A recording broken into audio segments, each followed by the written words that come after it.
আমি এখন যেই এরিয়াতে দাঁড়ায় আছি এটা হচ্ছে গার্ডেনট।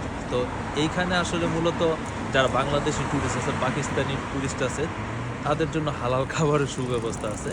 কারণ আপনি যদি গুগলে সার্চ করেন নিয়ার বাই হালাল ফুড অথবা নিয়ার বাই হালাল রেস্টুরেন্ট, তাহলে আশেপাশে দেখতেই পাবেন যে বাংলাদেশি এবং হচ্ছে পাকিস্তানি রেস্টুরেন্ট অভাব নেই। তো এই রোডেই যতটুকু জানি যে প্রায় আমার দেখা মতে মোটামুটি আপনার 12 থেকে 15টা বাংলাদেশি রেস্টুরেন্ট আমি দেখতে পারছি। তো অপোজিটে দেখা যেতেছে কাস্তি ভাই নামে একটা রেস্টুরেন্ট আছে। আর এইদিকে যদি দেখেন, এইদিকে শাহজালাল ক্যাশ কারি, হ্যাঁ, এখানে মানে বাংলাদেশি স্টাইলে পুরো একটা মুদি দোকানই আছে আর কি। তো যাই হোক, রেস্টুরেন্টে ভিডিওটা করলাম না, কারণ হচ্ছে যেখানে খাবার খাইছি মোটামুটি ভালো রকমের ভিড় ছিল। ওই ভিড়ের মধ্যে আসলে ভিডিওটা করাটা আসলে মানানসই না, এই জন্য আর করিনি। যদি একটু সামনের দিকে তাকান তাহলেই দেখতে পাবেন যে বাংলায় লেখা আছে premium sweet and premium restaurant and sweet. আর একটু সামনে যদি আমার সাথে আসেন, একটু সামনে যদি আসেন তাহলে আমি আরো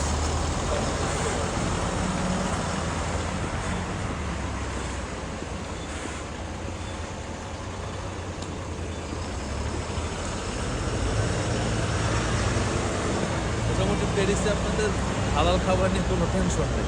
এই জায়গায় আসলে পুরোপুরি বাংলা একটা ভাইব পাবেন, মানে বাংলাদেশি লোকদেরও দেখা পাবেন।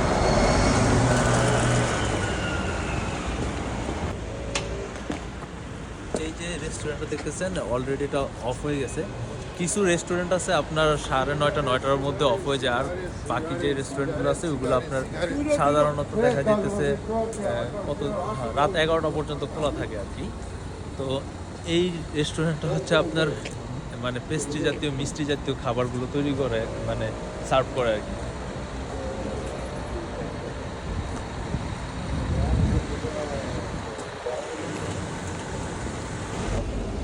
আমার অপোজিটে যে রেস্টুরেন্টটা ছিল, আমরা গতকাল সেখানে খাওয়া দাওয়া করছি, ক্যাফে সুন্দরবন।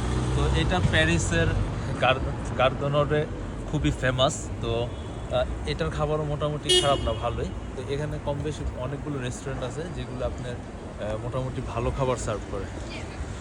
তো যাই হোক, আসলে যারা প্যারিসে ঘুরতে আসবেন আপনারা টেনশন ফ্রি থাকতে পারেন হালাল খাবার নিয়ে। তো মোটামুটি এখানে হালাল ফুডের রেস্টুরেন্ট অনেক আছে। তো আশা করি ভ্রমণ আপনার খুবই আনন্দময় হবে। আর খাবারের রেট প্রাইস এগুলো হচ্ছে কি অ্যাভারেজ আপনার 10 ইউরোর মধ্যেই থাকে আর কি। মোটামুটি 10 ইউরোর মধ্যে আপনি ভালো খাবার খাইতে পারবেন। ব্যস্ততার মাঝে পেটে ক্ষুধা নিয়ে ভিডিও করা কঠিন হলেও আমরা গুগলের মাধ্যমে রিভিউ দেখে ঢুকে পড়লাম শাহজালাল রেস্টুরেন্টে, যা আসলে এক পাকিস্তানি রেস্টুরেন্ট। খাবারের মান বেশ ভালোই লেগেছিল। এখানে যে কোনো তরকারির সাথে ভাতের কম্বো প্যাকেজ হচ্ছে 8 ইউরোর মধ্যে। আর আলাদা আলাদাভাবে যদি আপনি নিতে চান সেক্ষেত্রে আপনার খরচ পড়বে 10 ইউরোর মতো। এছাড়া অন্যান্য দেশীয় খাবার তো আছেই।